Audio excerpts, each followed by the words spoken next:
Hello and welcome everybody to not just another weekly inventRight webinar series, but an outstanding and unique and compelling webinar series with one of inventRight's favorite folk, Mr. Benjamin Harrison. And of course, we've got Stephen Key too here this evening. So gentlemen, welcome to you both. How are you doing?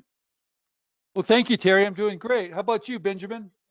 I'm doing fantastic. I'm just doing just a little better than you are, Stephen. Whatever level you are, I'm just Well, that's pretty much all the time.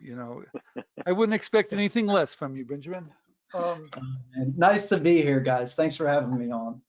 Hey, before we start, before this presentation, I just want to thank Benjamin for doing such a great job helping all of us navigate the world of contacting companies and showing us how to get into companies today using LinkedIn.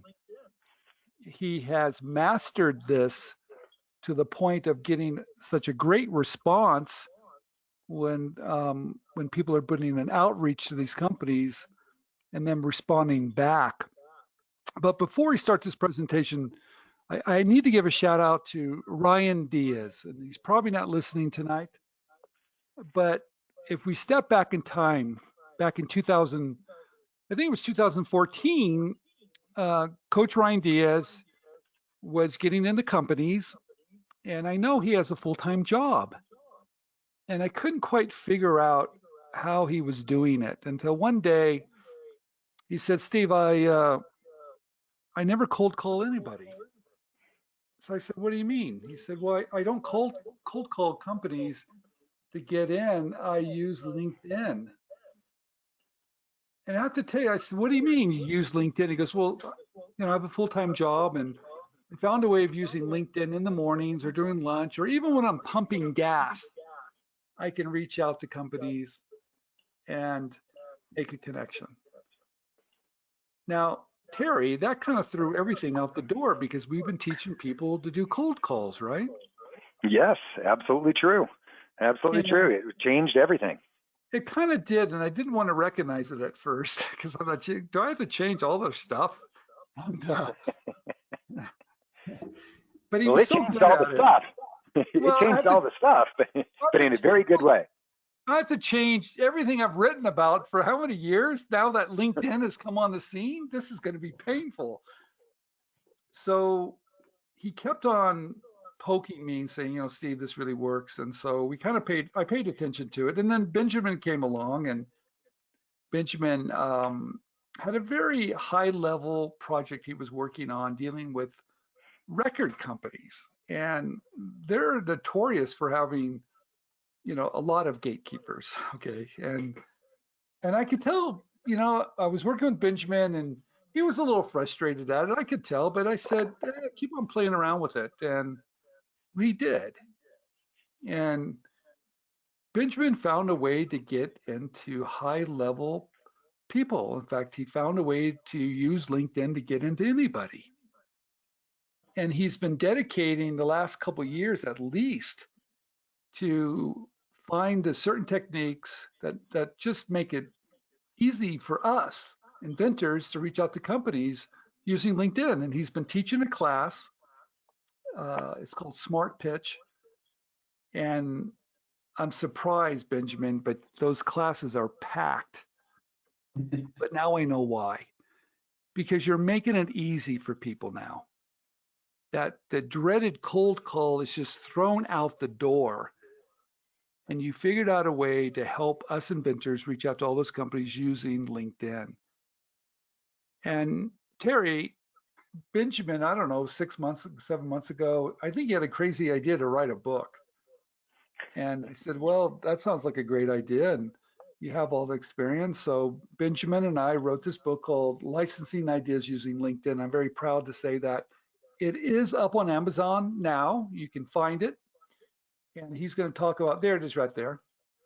And we did get the approval to use LinkedIn's trademark for this new book. And I'm very proud that we were able to get that. But it has all the strategies. It has all the scripts. It has everything you need to get that licensing agreement first by contacting companies that are looking for ideas using LinkedIn. And what's really great is that given what's happened today, a lot of people aren't in the office. So the timing of this book is remarkable. So I just want to say before Benjamin starts, Benjamin, thank you very much for letting me be on your journey and everybody else. You've done a remarkable job, and I can only say congratulations. Thank you, Stephen. I mean, you want to talk about thanking somebody, being on a journey. How about getting to co-write a book with you, brother? I mean, that was one of the neatest things I've ever got to do. So thanks for giving me the opportunity to get to do that with you. Never would have happened. I don't consider myself an author. It wasn't something that I would have ever even considered doing without you. But what a crazy experience it's been. You're right. Writing books it's difficult. It's a lot of work. It's a lot of dedication, and there's just no way of knowing how much work's going to go into it until you've actually got it done. But thanks for putting up with me through the process, and thanks for the opportunity, man. It's an honor to be able to co-write something with you. Now, the pleasure's all mine, and I'll let you take it from here, Benjamin. Good job, and I think everybody's going to really enjoy this webinar tonight. Yeah. All right. So jumping right in then, Benjamin, licensing your ideas using LinkedIn with the game changer, Benjamin Harrison. You heard it here first. The game changer. I like that. So Stephen was just talking about this, and guys, feel free to jump in whenever you want. I know Stephen will probably have to have something to say at some point, but why LinkedIn is currently so important for inventors is because trade shows have either been canceled or gone virtual. And most people are working remotely. It's harder than ever to get people to answer the phone. And in the middle of all of this, companies are still extremely hungry for great ideas, but you have to approach them professionally. All these other forms of communication, all these other ways of getting in just aren't what they used to be. Trade shows, they're going to try to go virtual. We'll see how that goes. I'm excited to see how it goes. I have high hopes, but I know that there's really nothing to replace that person to person, two people actually in front of each other having a conversation. It's going to be hard to replace that. Stephen and I were just talking about it. We had a blast at the last National Hardware Show, but things have changed. That's just not the way that it is anymore. So LinkedIn is playing a bigger and bigger role for inventors because people are responding on social media that are working remotely.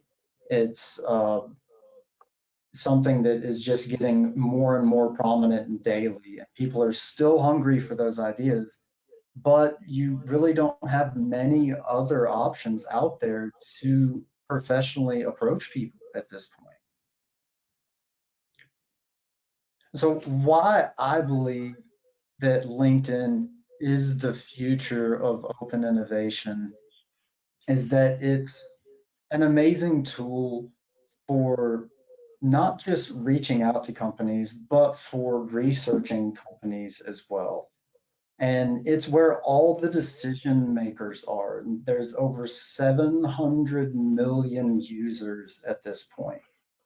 And another reason is that LinkedIn direct messaging doesn't produce the same fear that's associated with making cold calls. So it's easier for product developers that are getting into the game, people that aren't already seasoned vets at cold calling, the people that this step scares off because it's a difficult skill set to get used to. They don't have to go through that step in the same way, and they don't have to work through those same fears because sending someone a message on LinkedIn just isn't as scary as a cold call is. And direct outreach on LinkedIn is also, I'd say, at least 4 times more effective than cold calling. And it can produce some really lightning fast responses. I get screenshots that students will send in of responses that happen in under a minute on a Saturday. So you can't really ask for anything faster than that. Another reason why LinkedIn is going to play such a huge role in the future of open innovation is that it provides users the ability to control how they are perceived in ways that cold calling or cold emailing cannot. Like Stephen was talking about earlier with Ryan, Ryan works like a 750 hours a week required, and he can still manage to get this done because it's something you can do in those moments at the gas station or waiting in line. It doesn't have the same time constraints that cold calling does. It's great for time zone difficulties because of that and language barriers. It provides people an opportunity that I think is unprecedented to make effortless connections with key players within targeted companies. I cannot think of an easier way to be able to connect with other professionals. Um, and it's not something that you can do on the phone in the same way that you used to be able to.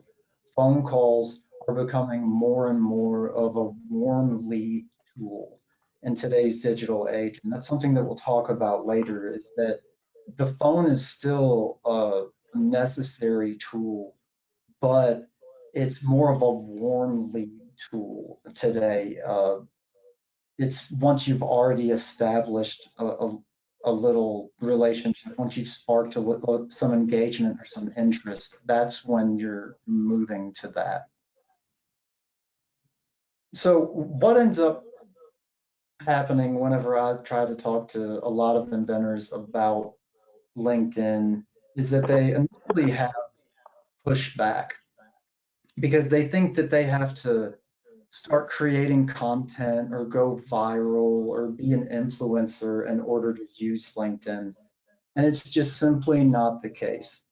There's a content strategy that people use on LinkedIn, but as far as pitching your product ideas to potential licensees, you don't have to create content. You don't have to worry about being an influencer. You don't have to follow that type of strategy in order for LinkedIn to be, in order to have success with LinkedIn. So as a product developer looking to license your ideas, you shouldn't be doing a lot of the things that people assume that they're going to have to do in order to use LinkedIn effectively. You shouldn't be advertising your product ideas on your LinkedIn profile or in your LinkedIn posts. Your goal is not to get as many eyeballs on your product as possible, on your product idea. Posting your products online is considered public disclosure, and it doesn't come across professional and can even invite infringement. And just to be clear, I'm not a lawyer, I'm not giving any kind of law advice, but what we're talking about here is posting your product ideas. It's one thing once a product has gone to market, then by all means post about it, advertise, help your licensee out any way that you can. But if you're posting your product ideas online before they've hit the market, then you're actually diminishing some of the perceived value your product idea has to potential licensees because it's not seen as exclusive. And you're just giving other people an opportunity to be able to see that and then get to market first with it. So content strategy, the strategy of getting your idea out there, via just creating content and posting it, is not what you're supposed to be doing online or on LinkedIn, even though that's what most product developers think, and that's what makes them shy away from it. What we do is called direct outreach, and it's totally different than the content strategy in that you're creating a professional profile, you're connecting with people, and building a base of connections. Then you're connecting with key users that work for targeted companies. Then you're reaching out to those people using a simple message. And then you're submitting simple and effective marketing material to the go-to contact within that company. And then after that, you answer any questions and you generate serious interest and set up a meeting and move the conversation off of social media. So just with simple direct outreach strategy, like we just discussed, of creating a profile, connecting with people, reaching out to them, the inventor community provided response rates that I get during class from people is that if they're implementing what we teach in Smart Pitch, and if they're just doing that basic direct outreach, they're getting 25 to 40% response rates, 25, 35, 40%, something like that, which is a lot better than cold calling, which is 7 to 10 if you're good. What we've learned furthermore is that whenever people start to take this a little more serious and they focus on their profile in a way that helps them stand out and showcase them as a professional, if they focus on creating that type of profile and they implement what I call micro branding, where they just create a mini narrative in their info area that makes them appear more human rather than just having like a static job resume type of info area, that they end up getting a higher response rate, which goes from 40 to 55%. The people that put forth that extra effort are getting that extra response rate or a higher response rate. And then people that even take it a step further and start to implement what we call discovery, which is where they research their connections profiles before they send them some initial direct outreach, that they're able to get 60, 65% response rates. I know April Mitchell and Michelle Morrison and some other Smart Pitch community members are just used to 60, 65% response rates at this point. But it's not an accident that it happens that way. They're doing a lot of things right. And they're able to go in and actually look at a connections profile and then judge by their activity and how it is that they participate, how to customize their message in order to reach out to them. That's a little more work than I like to put into it. I'm happy getting 35, 40% response rate, but the people that really like to take it to the next level on LinkedIn are able to get 55, 65% by putting in forth that little extra effort of adding the discovery step into their direct outreach. So Benjamin, can I ask you a question here, man? I think that's so interesting. You're basically saying that for somebody who is making cold calls and is good at it, they're going to get a 7, 8, 9, 8% response rate. And through simply getting yourself set up to look professional on LinkedIn, you're going to immediately increase that by potentially to 40% type of response rate. And then you can, just by taking a few simple steps, you could actually get yourself to for potentially 65 or better % response rate from the people you really need to know and that you really need to connect with within the industry. That seems, that's an amazing number. I mean, it really is. Do you have to be at that discovery level, do I have to be a social media person? Yeah, I guess it's the only way I can put it, because you know me, I'm not really a social media person. I don't do Facebook and Twitter and all the different things that are out there. Do I have to be that person? So I don't think that you have to be that person in the respect that you have to put yourself out there. It's really about attention to detail, Terry. It's about having some activity, some participation on the platform. It doesn't, you don't have to be, on there constantly, but it does help out a lot if you're active yourself. But Mhm. it's really their discovery that they're doing, their research. It's the attention to detail to each specific connection, and then they'll customize even. They'll go through and they'll look at that person's activity, and they'll see how that person participates. They see how they communicate. Is it formal? Is it casual? And then they'll customize their direct outreach message accordingly. And Mm. that's why that number ends up being so high, is they've got skin in the game at that point. They're putting in work in order to achieve those success or those response rates. But it's I not love that. necessarily about being an influencer. It's about honing your skill, honing your outreach game to a point where you can learn to read people. Like it's meeting them where they're at is kind of the way I look at it. I think that's great. Thank you. Absolutely. And so another big aspect of that too is it helps if you've got an effective LinkedIn profile. That's another aspect of this that's essential if you want to try to get that as high of response rates as possible. And Stephen, if you're still awake, uh, I know you like to coin the LinkedIn profile as being a sell sheet for you as a product developer. I've always liked the way that you put that. Um, you want to expound any on how you see that playing out, or what it is, when your aha moment was for that? No, I think your LinkedIn profile is really your personal sell sheet. And I think I like the way you actually said it's your digital handshake. Mm. Um, it's a way for someone to get to know you.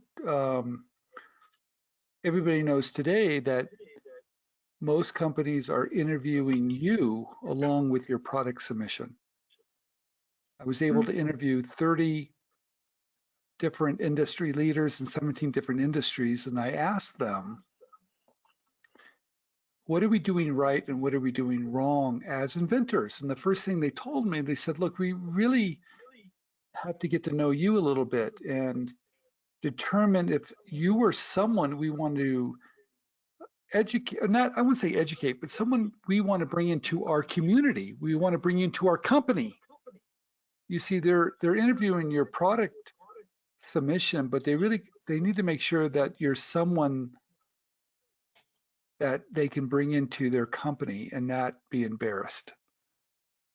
So that's why having that ability to build your profile as a personal sell sheet to give them the confidence that you are a professional is powerful. And that's why I think it's really important to take the time to do it correctly.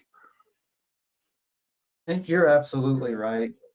Um, it like it says here on the slide, think about it from your connections perspective. They're going to be handing you off to someone else in their company. They're going to be vouching for you. It's a great way for them to be able to vet you. And if you spend the time to make sure that you have your profile looking right, you've just made that an easy decision over and over and over and over any company that you try to get into. Yeah, Um, they told me, Benjamin, they don't care how great your idea is. It could be the greatest idea on the planet, but if you're not someone they feel comfortable to bring you in, they will not to do it. And I was a little surprised because I always felt it was just the idea that mattered, but no, it's not. So that's why the LinkedIn profile and the way you do the outreaches really allows you to get to know somebody and they get to know you a little bit and they feel comfortable about you. It's a way to sell yourself a little bit. And it's especially for people that are maybe a little shy, that someone can look at your profile and go, okay, this is someone that looks like they're participating on LinkedIn. They have a community. There's someone that I want to get to know. I think you're so right. Something that we talk about, April Mitchell and I, who's somewhat inventRight coach, and she absolutely kills it on LinkedIn, and she's done a great job at doing just that. And I love the mini narrative that April has of the mom with 4 kids and military mom. I love the way that it helps her shape her professional presence, and it establishes her point of difference on just by her activity and the way that she participates on the platform. She's been able to have a point of difference personally, the same way that a product has a point of difference. And that helps you be more memorable to people, and it helps them be more comfortable in dealing with you because they feel like they actually know you. You're not just a face on a digital screen somewhere. It's that old saying of people like dealing with people like themselves. And yeah, if they feel like they can get to know you and they see that there's some similarities, and if it's just professionally, they're going to give you better. There's a better chance that they're going to give you the time of day to and really give it a look over. So I think that's great. 100%. And I just got done doing the Kentucky Inventor group, and Don Skaggs is great.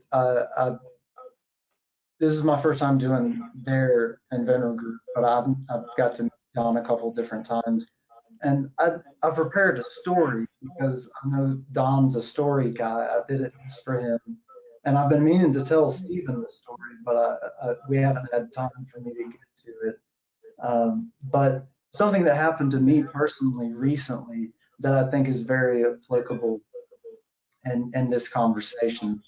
And before I get to it, I just want to talk like what we were saying, as well as the way that you craft your profile, your platform participation or lack thereof also sets the professional tone that you have in every interaction and connection that you make. People pay attention to that stuff.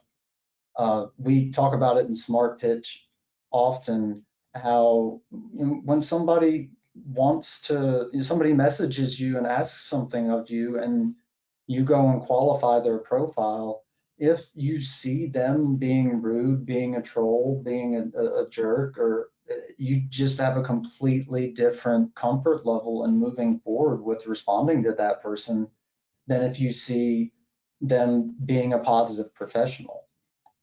And it's true that your initial first few seconds of interaction in person or digitally can forever change the way that someone sees you. And paying the extra attention and realizing that the devil's in the details in the way that you craft your profile and the way that you participate on the platform can have a massive impact on your ability to form advantageous relationships within companies. And so where this story ties into this is I've recently, I'm under contract. I'm selling my home that I've been in for the last 16 years.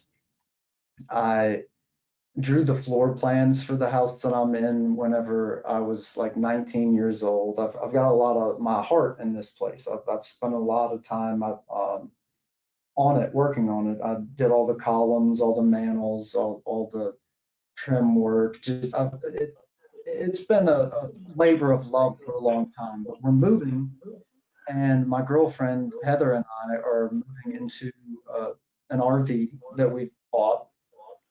We're going to travel for a minute, but as part of that, we had to rent a storage space where we're going to keep the RV before we move out.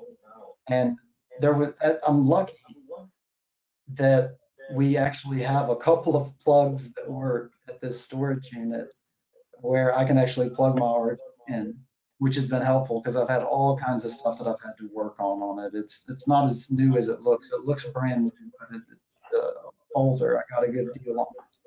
And the one of the few plugs that worked made me have to back right up on somebody to the point where I was uncomfortable being as close to their rig as they were. They weren't there whenever I was there doing it. I felt bad, leaving so little space for them to walk around or get their bikes off of the back of their rig.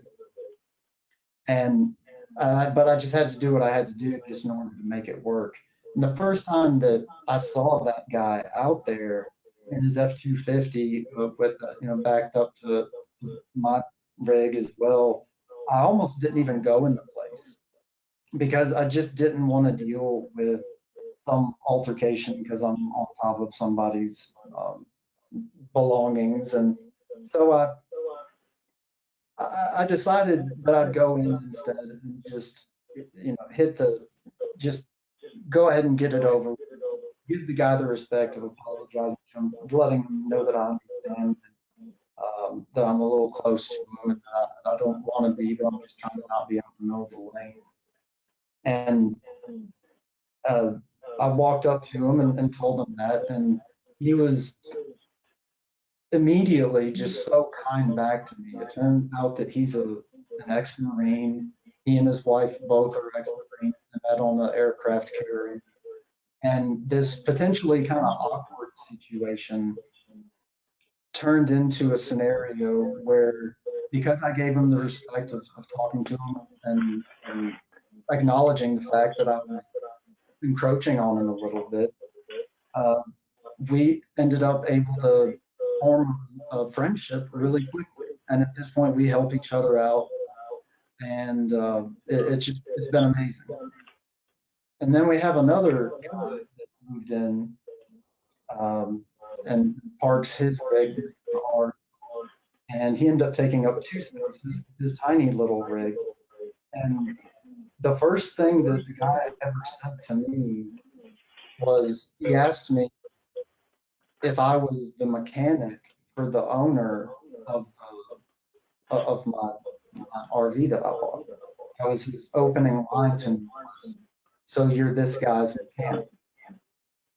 And I asked him, what do you mean? And he was like belittling about it. And he said, the person that owns this coach employs you to perform maintenance on it. And I was like, no, man, no. Like, just explain the story to him. And he tried to be nice afterwards. He told me he's a engineer by trade, and we went on to talk a little bit. And I could tell he wanted to make friends, but it just isn't going to happen. There's just not a world after our initial meeting of him he didn't approach me with a, hey, nice rig. It was, whose rig are you working on? Like after that initial meeting, it's going to take a lot for me to get to a point where me and this guy are going to be friends. And I think that that's important to remember in all of this, because as product developers, a lot of us are in that engineer mindset of we're more focused on making things work, or how things work, how devices work, how a prototype's going to be better. But we forget that business is a people game, and you need to remember how people work. And respecting people is how you form relationships. That's how you spark engagement in a way with someone where they actually are even gonna be willing to listen to what you say at all is by respecting people. Once you've lost that, you've got to make up a lot of ground after the fact.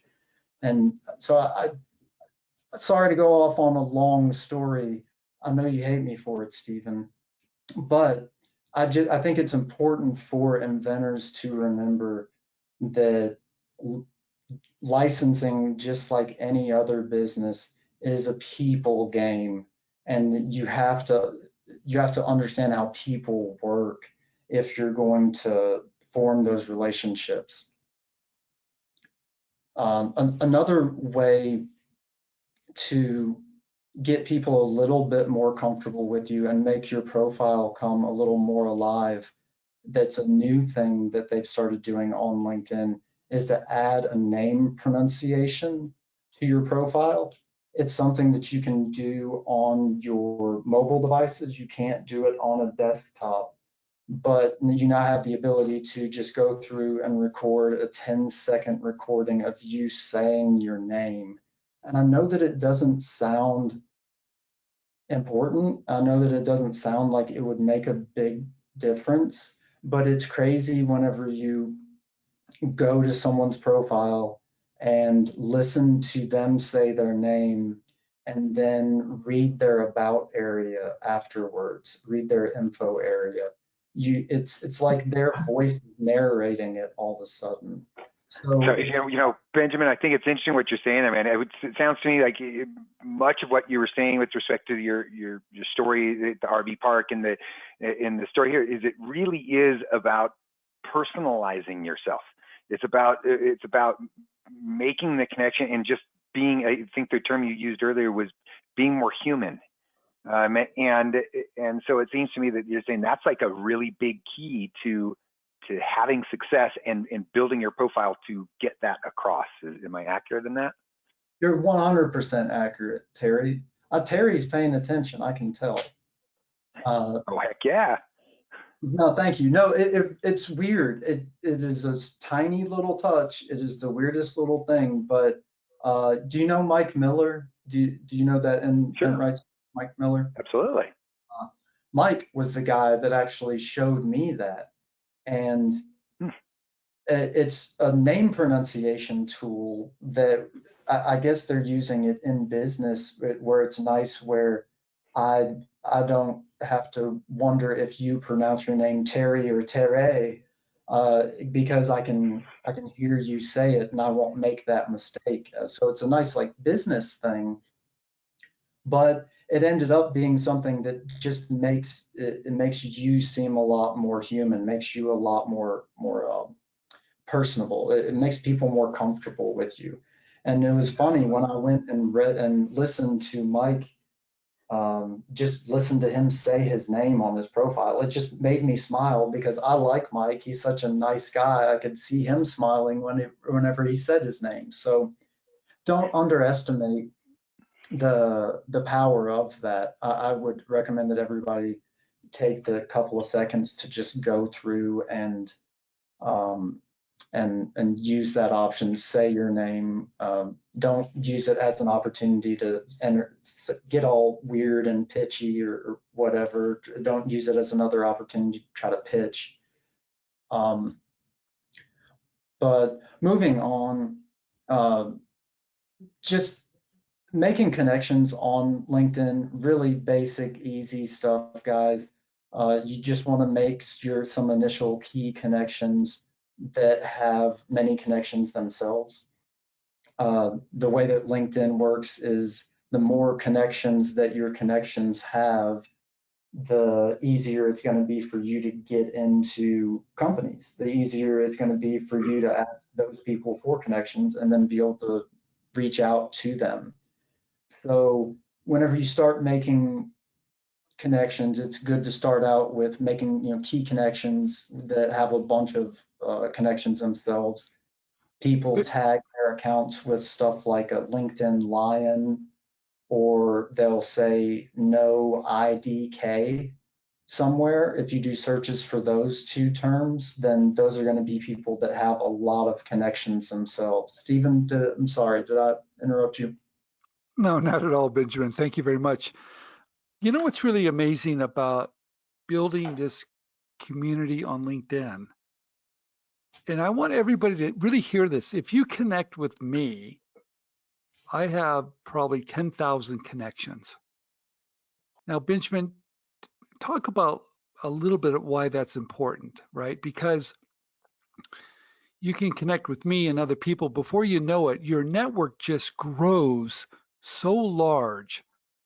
And I feel if we all start to connect together, that our community just gets stronger. We have a voice. But tell them what happens if you connect with someone like me with 10,000. I think you've got probably much more than that at this point. But what happens when you start to do that? The whole platform opens up, Stephen. It's crazy. I remember whenever that first started to happen for me. I don't know if you remember this, but you were my third connection, I think. You got me into LinkedIn, and you were my third connection. So I can tell everybody from experience that what happens is it opens the platform up when you connect with other inventors and they have many connections, and it allows you to very quickly be able to find second and third degree connections in almost any company, and that allows you to get into those companies. It's insane, the power of having a base of connections that all have a bunch of connections themselves. So, Benjamin, explain this to me. If I have 10,000 connections and someone connects with me, does that give them, what does that give them? Does that give them connections to my connections? How does that work? So how that works is that if someone is connected to you, then they are your first degree connection. And all of your other first degree connections become their second degree connections. And then all of their first degree connections become your third degree connections. So it's kind of like the Kevin Bacon game of how many degrees to Kevin Bacon. But it allows you to be able to reach out to those people for connection requests at that point, because you're connected through someone else. And so that's what it does, is it allows you to be able to reach out to other professionals for connection requests. And then if they accept it, then you can message them for free, unlimited messaging. Now, I'm going to assume that tomorrow, everybody that's listening tonight that's not connected with me, that you connect with me, because then that shares my connections with you. Is that correct? Yes, except for, I think the only reason he did that is because he wants to get more connections than me. I think I had a feeling the same thing, Benjamin. Oh, geez, you guys saw through that so. That's how you tell we know you, brother. So this is like compound interest. It's compound interest in the connection world. Gee whiz, was that transparent? I thought I was pretty sneaky about that, but I guess not. I love it. So, as far as who you connect with, I prefer to make connections with people in marketing and sales and product development. They're the people that are active on the platform, and they're the people, active people are the people that are going to respond. I like marketing people because they seem more helpful to me. Salespeople use the platform more often, but they're just not quite as I don't know. Maybe it's just because I like marketing more, and I've done more of it. Maybe I just connect with them better. Benjamin, tell me this. What are some of the common mistakes that we're making? Oh, look at that. Okay, there you go. You know, I'm right there with you on this. So thank you.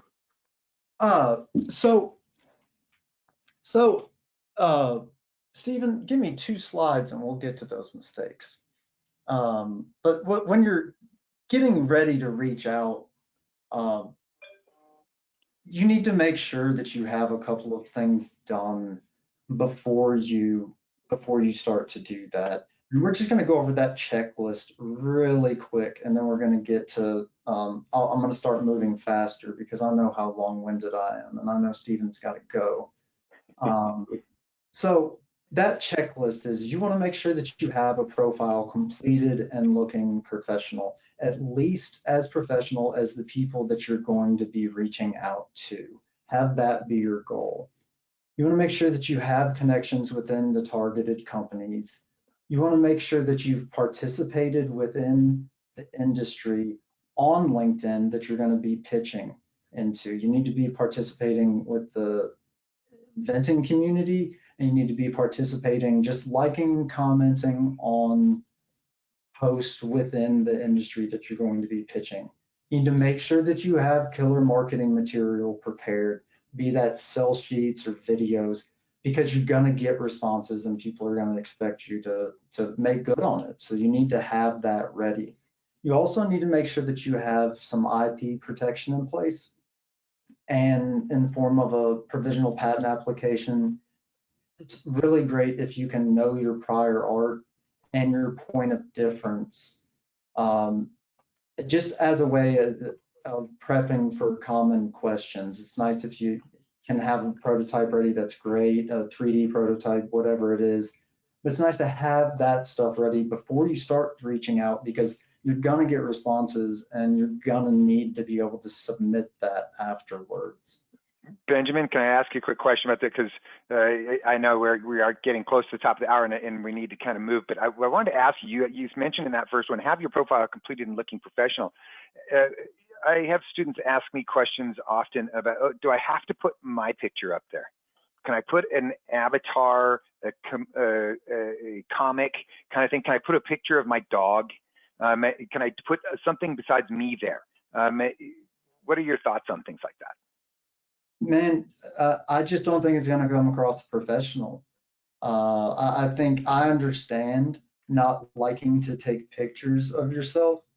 My LinkedIn profile shot, I took like 150 pictures and chose one that I could suffer looking at. I understand it's not easy to do, but step up to the plate, get over your fear, do the best that you can, because you're not going to have a very high success rate if you're not willing to meet people professionally where they're at. And chances are you're not going to be pitching to people that have their dog or an avatar as their profile picture. Okay. So what you're saying, no, wait a minute. You took 150 pictures and that's the one you chose? I'm teasing, Benjamin. Just kidding, buddy. Great picture. I love it. He's tough. I love that picture. I thought the moderator was supposed to be kind. So, but yeah, that would be my advice. Is you cannot try to meet people professionally where they're at, but it's going to be a long road. The keys to effective direct outreach strategies are biggest thing that I can say is to act like you're supposed to be there. Don't peacock, as I call it. Inventors often want to send over a gigantic message and send over a lot of information in order to prove that they have knowledge, prove that they have game in an area, but it doesn't end up coming across that way. It comes across a lot better if you just act like you're supposed to be there and act like you're supposed to be asking people questions. Don't act weird about it. Don't make it odd for everybody. Don't make it awkward. And you're just going to test several contacts within a company and see who's willing to help you. And chances are you're going to find somebody that's willing to help you. That's a big key to effective direct outreach, is to not give up if you've reached out to one or two people and oh, okay, it's not going to work. It's not the case. Just test. So that's what you mean, Benjamin? That by test several contacts, reach out to a bunch of people within a company and see who's willing to get back to you. Yeah, a batch at a time, because you don't want 6 people that all respond to you at the same time. But I would test several contacts, say anywhere from 4 to 6 at a time. I know Ryan Diaz doesn't mind sending out 10 in a day within the same company, but just for me, for for my pace that I move at, it's more of 4 to 6 at a time, just because I don't like having 4 people respond to me and then I feel weird. But if I send out 4 to 6, I know I'm going to get at least one person that responds. I also greatly encourage people to practice what I call consensual submissions, which is to ask permission and to not send over marketing material or specific information in your initial message whenever you're first reaching out to somebody. That your initial message is about asking permission. It's not about cramming your marketing material down their throat. Just sparking engagement is key. The first response out of someone is the hardest, so you need to make your outreach about making your message easy for them to respond to. Oh, Don't wait, ask. wait a minute, Benjamin. I shouldn't write about how I came up with my invention. I shouldn't go on and on and on how I'm, whatever, and send a link and do something that takes time. And I guess what I'm saying is, in another way, I get these people that reach out to me and they write a book, right? And that's probably not the right approach because they haven't told me a little bit about who they are, and I don't even know I don't even know who they are yet, but they're going on and on and on and on. Tell us about, is that the right approach or not? Oh, that's exactly the wrong approach. What I would focus on doing is if people want to dig into get more information about you, they can. All they have to do is look at your profile. It's one click away from that message. So just be the one person that sends a short message. Like Stephen's saying, Stephen is referring to spam that he gets on a daily basis. And so what you want to do is study that spam, pay attention to it, and do the exact opposite. So what I would recommend is doing the exact opposite of what Stephen just described. And that's what a lot of people do, is they send these long-winded rants with links in them. And you're just crazy if you think that that's a realistic ask of a connection of yours. Now, Benjamin, why is that? I think you're asking too much at the very beginning of a relationship. You're stealing someone's time when you're asking too much and they don't even know you. I like when someone gives me a little bit of flattery. How does that play out? Well, flattery's great. Everybody likes that. Respect is what we keep coming back to, though. Is someone isn't respecting your time if they're just going to copy and paste a spray and pray marketing, whatever, spam at you. If they respect your time enough to do a little bit of research about you and to give you a little flattery and to go about it that way, you're just so much more likely to respond to that person, correct? Yeah. Well, I am personally. When someone has taken the time to know a little bit about what I do, and they might make some small reference of what I do, and they say something kind of nice, I'm more willing to respond to it if it's not too long. So I guess it's being, even though it's social media, I guess it's kind of being polite, isn't it? I mean, you wouldn't walk into a party and say, "Hey, I have a car to sell," or or "Hey, everybody, my house is for sale." Don't you kind of take it a little bit slower? 100%. And you're just being, you're being disrespectful to everybody else around you if you don't. Yeah. So this is going to those mistakes you were talking about, the mistakes to avoid. Don't do these things. Why shoot yourself in the foot before you even got started? Yeah. Exactly. Don't send long messages because they're not going to be read. Don't send links. They're not going to be clicked. Don't ask to partner up in an initial message because people are going to ignore you. Don't do a deep dive into your personal history, life story. People don't have time to care about all that. They barely have time to care about a one message or one sentence message. So remember that not to expect anything from your connections. They don't owe you a response. They don't owe you time.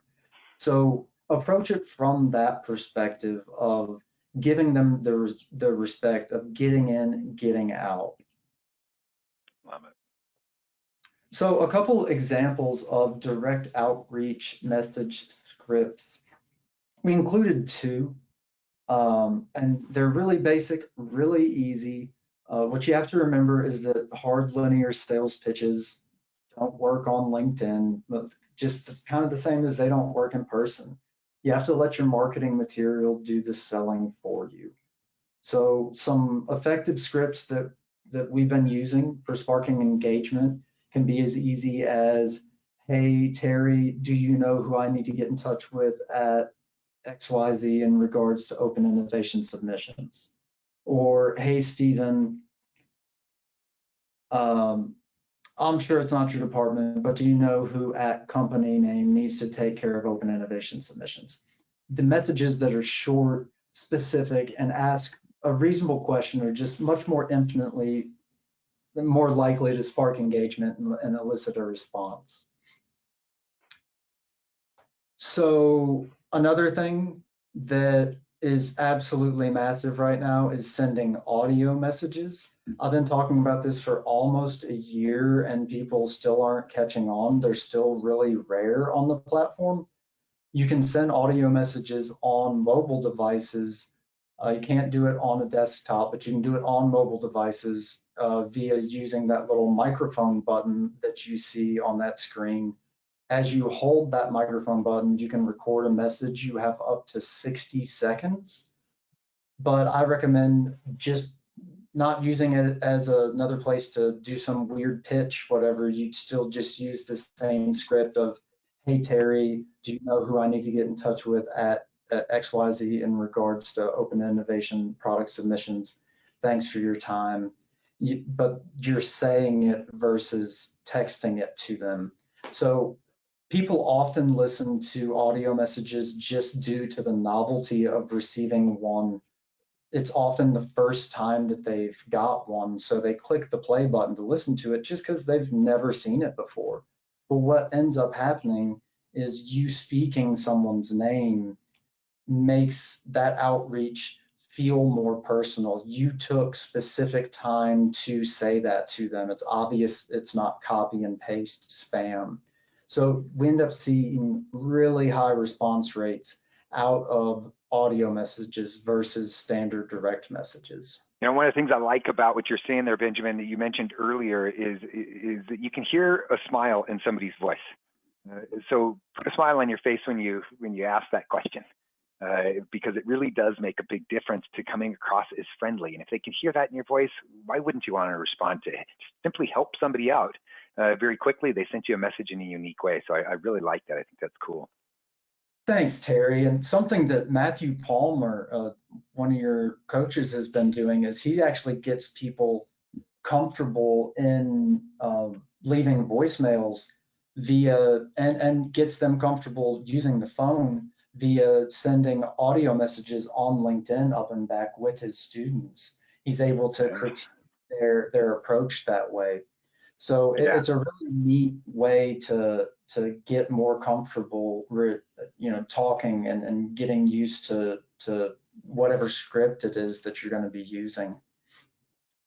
Stephen's texting me about how long I'm going and how horrible I am. So I'm going to wrap this up. Oh, really? So I'm getting there, Stephen. We're close, buddy. So what's really important as well is to remember that you're going to need to transition the conversation off of LinkedIn. It's really easy and comfortable to send direct messages and audio messages on LinkedIn, but you're going to have to transition off of LinkedIn Direct Messenger if you want to move your project forward. And I think it's best to use initial interest questions that potential licensees ask as an opportunity to respond with something like, that's a great question. I can best answer it, as well as any other questions if we could set up a quick call or set up a virtual meeting. It's an easy transition whenever you're getting initial interest, and it's the truth, because direct messages are great for sparking engagement, but they're not the best form of communication when it comes to answering complex questions or working through key steps in the licensing process, like working on a term sheet. Like, try texting that. It doesn't work. So moving the conversation off LinkedIn helps gauge interest, as well as gives you the opportunity to take that relationship to the next level and get on the phone or get in a virtual meeting with that connection. And that's whenever it really starts to, the rubber really starts to meet the road. I'm going to skip this because I'm going long. I want to show everybody just a bunch of examples here of people sending out messages and getting responses. That one on the left is in under a minute on a Saturday. These are from people in Smart Pitch, sending screenshots in. This is something everybody, it's not a big deal to do. You get started, get your profile looking right, start making connections, start participating, and you can have those same results as well. Now, Benjamin, I know you love this topic and you're very good at it, and we cannot thank you enough, but you could go on for a couple hours, couldn't you? Easily. I know, I gotta, and I know we've gone and that's not a bad thing. That's not a bad thing. He could have kept me here for another hour, Steve. Harry, this guy could talk about this forever, because that's what he did in the book. He went on and on and on to provide all the information, and I know he truly cares, because he just wouldn't stop. Benjamin, you're the best. Thank you, Steve. Benjamin, you are the best, man. I got to tell you, the information that you have, that you've provided this evening, quite sincerely, has been really terrific, and really, quite sincerely, enlightened me in some areas, things I need to improve with respect to my profile and just the way I'm participating in LinkedIn. And so thank you for that. I believe that you've probably done that for a lot of other folks out there too. And with that, I would ask you, and I know Stephen has got another thing going on, but would you mind could we ask a couple of questions and have you answer a couple? I'm more than happy to. Steve, if you need to go, buddy. No, I'm not going anywhere. I'm staying right here. Hey, if you'll I gotta watch you two guys. Now. So I've got a question here from Lynn Suave. I believe it's Suave. I hope that's the case. But shoot me a LinkedIn voice message with your name if that's not it, Lynn. So I get to play with that. I work full time and have a personal profile for that, and have my product business attached to that. But I have tried to invite people to like and join my product business, but only have a few followers. And so basically she's saying, how do I emphasize my product business properly within the profile versus her regular business? Oh, good question. So that was the question that I skipped. Like the way I got that? That was intentional. Really? He's prepared for that question? Thanks, Terry. So this is a question that I get. Let me make sure that I understand this right.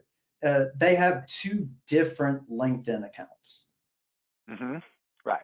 And they're wondering how they can utilize their product development LinkedIn account better. Yeah, she wants to know, how does she expose that side of her product business, in conjunction with her other stuff she's got on LinkedIn, because she can't do two accounts, right? Yeah, two accounts is against your user agreement, and it's a lot of work. I call it living dual digital lives. It just, why do it? You can easily have one account that mixes both professional endeavors together. I love using this example. It's a guy who's a narco terrorist, special forces, and / entrepreneur product developer. Like, if he can pull it off, then the rest of us don't really have any excuses of why we can't be a slash person as well. I would Yeah. combine both of my efforts into one LinkedIn account, and I would use the fact that you develop products in your info area as part of your micro narrative that you write about yourself. And it makes you more interesting. I don't see the downside. I don't see why, other than people thinking that they need to push their product out there by using like content creation strategies. I don't see why they think they need to have two separate ones. Combine the two accounts into one effort, grow one big network. There's nothing wrong with being a real estate agent slash product developer, engineer slash product developer. That's my answer is Well, combine. and I would tell you, I think, Lynn, that you could also perhaps, parlay the fact that you're creative in your daily job and talk about a little bit of that, and then, and that led you to expressing creativity in a greater way in product development, and that kind of ties into that. So let me ask one more question here. This is from Carl Jones. He says, you only have the option to direct message a new contact when you connect with them as a free user on LinkedIn. And if they ignore you, you don't get a second chance to reach out. Do you recommend using LinkedIn Premium? So I don't use it. If they're not accepting your connection requests, then chances are they're probably not going to respond to your direct outreach either. So that's part of testing. That testing and finding who it is that's going to help you. You don't get to pick and choose who it is that's going to help you out. You can fixate on certain connections and think, oh, this is going to be the person. This is my golden ticket to the chocolate factory. But just don't get fixated on those people. If they're not going to accept your connection request, then chances are they're probably not going to respond to you either. So just keep testing other people within that company and find someone who is, because if you have your profile set up the right way, somebody's going to be willing to help you. Love it. So much like product development itself, it's a numbers game, right? 100%. And something that Stephen, I haven't told you this, I liked this move. This was a move that someone made recently on LinkedIn. I gave a little bit of advice and they were able to leverage it. But LinkedIn isn't just a product developer's platform. You know, it's 700 million users. And another reason why I wouldn't split my accounts up is I would take pride in my profile and try to use that as leverage whenever possible. But one of my very good friends has a girlfriend who works for a big, huge corporation, and she'd been being kind of getting the runaround about a raise over the last little bit, and I ended up telling her to change the setting on her account where she would be able, where people would see that she was making updates to her account, and to go through and update her LinkedIn profile and to leave that setting on where people would get updates as she's doing that. And her boss she updated everything, got everything looking really good, got a new headshot. Everybody's seeing that she's making these changes. And her boss ended up calling her and telling her that she was going to get her that raise and please don't go anywhere or whatever. So it's not just a matter of getting products into companies. This is your perceived professional presence online. This is what people have to go by, and we're shifting more and more into a digital world. So spend time on crafting that and own that space, because it's leverage in a lot of different ways. So sorry to go off on another tangent, but it was just another recent story that where people are afraid to put themselves out there like that for some reason, but it's actually really advantageous if you spend time on it. Yeah, no doubt. Well, Yeah, so with that, Benjamin, I guess we'll call it, and I'll just say thank you very much. I hope everybody has enjoyed themselves. Please feel free to type in your comments if you'd like about the presentation itself. And if you're an inventRight student, you didn't get your question answered perhaps this evening, then please do touch base with your coach, and they can help you out in that respect. We'll look forward to getting some connection requests on LinkedIn here, right, Stephen? At least a couple hundred more, right? I think we lost him. I think we have lost him. That's interesting. I guess that's how it goes. I will. I'll just say, everybody have a terrific night, and thank you for joining us. And until we talk next time, keep inventing. Have a great night. See ya.